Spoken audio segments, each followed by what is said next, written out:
Hi,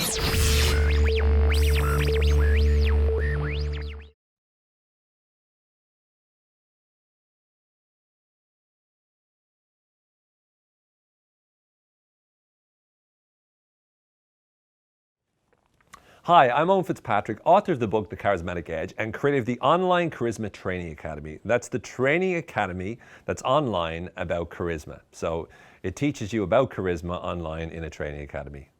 It's really, really great. So for more information about that, go to www.charismatrainingacademy.com. Just had to plug that, promote that, you know what I mean? Because I'm about to deliver some really great value for you on this particular video. Because on this video right now, I want to share with you how to have a miserable new year. Now, there's a lot of videos out there, including ones that I've made myself, about how to have a happy new year, how to make 2014 the best year possible. And yeah, there's lots of ways to do that. But what I want to focus is a little bit different, because I find it hard to find videos or content online that allows you to be able to be miserable. And I want to be able to share with you the insights I've gained into how to have the worst possible new year. So you can make sure 2014 isn't just a bad year, it's the worst year yet. So what are the things that you need to do to make sure that you make 2014 truly miserable? Well, the first thing to do is to focus on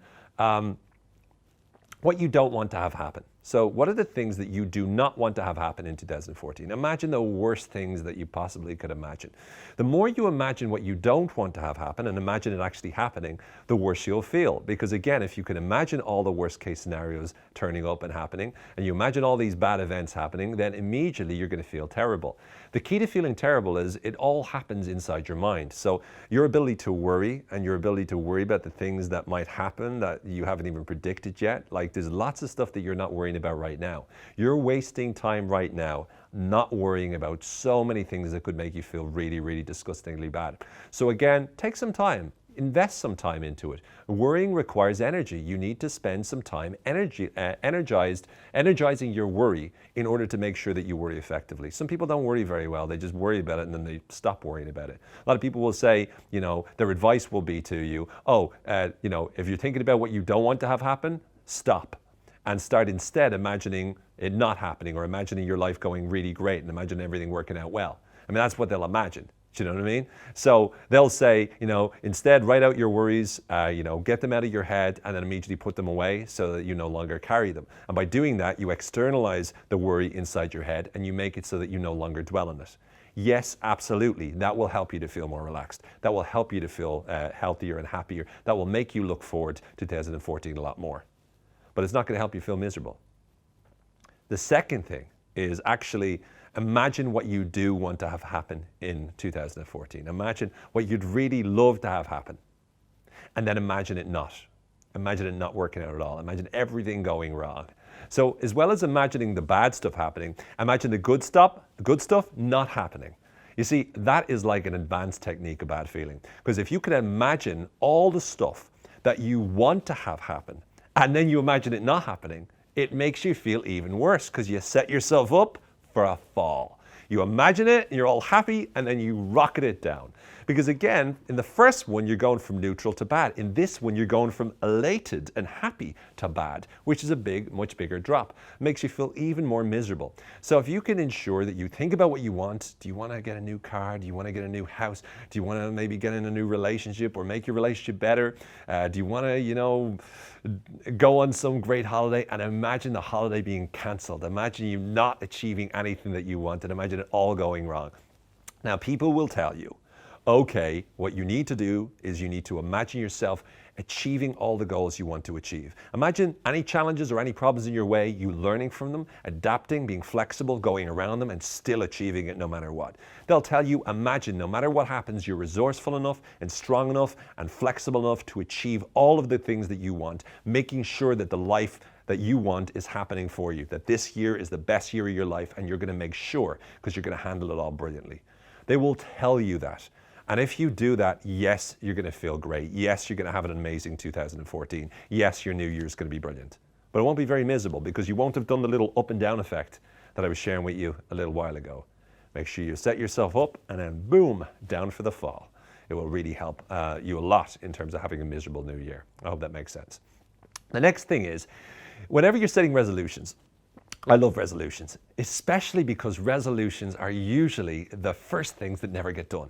So if you want to set a resolution, here's what to do. Set a way over the top resolution that you know you'll never do, like a really over the top one. And when you tell people about it, wink. So you go like, yeah, I'm going to run a triathlon by the end of January. They won't take you seriously, neither will you.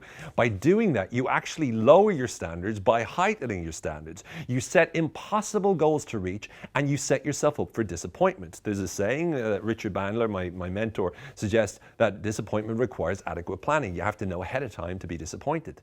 So because of that, what you could do is you can set yourself up to be disappointed. You imagine, worst case scenario, you imagine you imagine what resolution you want, this really over the top resolution of doing something like you'll never do, and then you know that you won't do it, and then you don't do it. And then you feel even worse about not doing it because you've let yourself down again. This really allows you to let yourself down really effectively. And the more you let yourself down, the more miserable you'll be. So again, it's a really great way to feel absolutely terrible about everything. The next step is to be able to remember the worst parts of 2013 and to dwell on it. Now, a lot of people will say, imagine the best parts of 2013 and dwell on those. But if you dwell on the best parts of 2013, then you'll feel good. Then you'll start to feel really excited about 2014. You'll learn so much and you'll find yourself having the most amazing new year. But if you imagine yourself going over the worst things that have happened in 2013, then that allows you to feel terrible and feel scared and nervous and feel bad about the future. The more you dwell on bad events, the more easy it is for you to feel terrible, not only about the past, but also about the future. Whereas again, what people will tell you is, forget about it. Any of the bad events that have happened, put them in the past, put them behind you, and then just move forward and focus on 2014. They'll tell you, remember all the greatest things that happened in 2013. Remember all the things you achieved, all the friendships that you made even better, or the people that you met. Remember all the greatest things that have happened to you this year. Dwell on them, remember them, and be excited because there's far more of where that came from in 2014. They'll tell you that, but again, that's not conducive to feeling miserable, so I would avoid it. And also, my suggestion is, make sure that you start every new year, especially this one, with a hangover. So hangovers mean that whenever you wake up in the morning on New Year's Day, you feel terrible. You got a headache, you're sick, potentially you might even get a little bit of a cold. That works as well. But the hangovers are great because hangovers destroy, your way of thinking, they destroy your mood, and they bring you to a whole new level of downness. By having a terrible hangover, it means you start the new year the way you mean to continue, miserable. And a lot of people will say, well, I don't even drink. Even better, definitely drink. If you don't drink at all, definitely drink because it's easier to get a hangover. You'll feel even worse the next day. And make sure you stick to a lot of spirits because they're much more likely to make you feel terrible. Now, a lot of people will say, make sure that you don't go too crazy on New Year's Eve so that you wake up on New Year's Day and you're able to do some form of exercise and get healthy and get vibrant and get excited about the new year so you can make it the first day of the most amazing year of your life so you could feel in top shape on the 1st of January. They will tell you to avoid drinking too much and make sure you do everything in moderation the night before. They will tell you to be as healthy as possible on the 1st of January. And yes, if you do it, of course you will feel a lot better. Of course you'll start the new year even more effectively. And of course the new year will continue to be great, but it won't help you to be miserable. So again, make sure that you ignore that advice unless you want to feel happy, healthy, and you want to have the best new year possible. The last thing I'll say is whenever something bad happens, especially at the beginning of 2014, make sure that you use that as evidence to say the entire year is a disaster. So if one little bad thing happens, if a bird goes to the bathroom in your car, and you're like, oh God, instead of saying, oh God, a bird went to the bathroom in my car, instead say, oh my God, the bird went to the bathroom in my car. What a terrible year. It's just another horrible part of this crappy 2014 year. Now the best thing is if you do that on 1st and 2nd and 3rd of January, you're really setting yourself up because from there on in, you're already going to be looking for all the worst things that happen.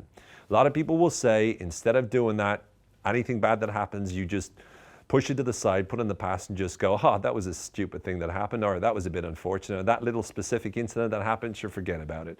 And they will tell you to focus on all the great things that happen and see that as evidence that 2014 is going to be the most amazing year for your life. You're going to do everything you've ever wanted and it's going to be incredible. They'll tell you to do that, but why bother listening to them?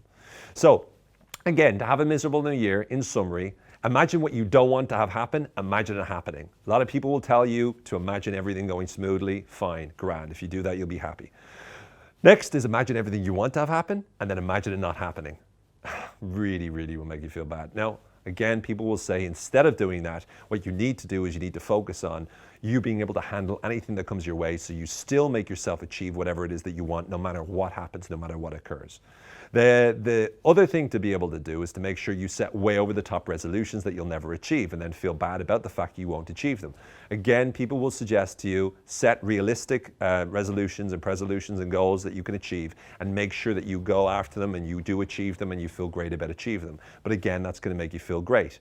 Another thing that you can do to make sure that you feel pretty bad is to make sure that you're focusing on the worst parts of 2013 and dwelling on them. Instead, if you dwell on the best parts of 2013 and you forget about the worst parts of 2013, then you'll feel great, which again isn't the point. Lastly, make sure you have a hangover or you feel terrible on day one of the 1st of January. When you do that, you'll start to feel terrible, you'll struggle, and as a result of that, you'll find it very, very difficult to actually be able to relate effectively with other people, and you'll find it very hard to be able to achieve goals. On the other hand, if you wake up refreshed, you're healthy, you're looking after yourself, you're exercising regularly every single day to start off with in terms of January, you get yourself into the best possible shape, then you'll probably feel optimistic, happier, healthier, and more likely to have a great year. And then finally, make sure that every single time something bad happens, if you want to feel miserable, every time something bad happens, you use it as evidence that the entire year is dead, like the entire year is awful. On the other hand, if you just see it as a little speck in the dust of a very clean, wonderful, happy year, then it's not necessarily going to help you feel bad. If you instead imagining every good thing as evidence that it's going to be a deadly, fantastic, wonderful year, you're much more likely to feel healthy and happy and wonderful. So again, I've given you the advice in terms of have a miserable new year, and I wish you a very miserable new year. May 2014 be not just one of the worst, but the worst year of your life.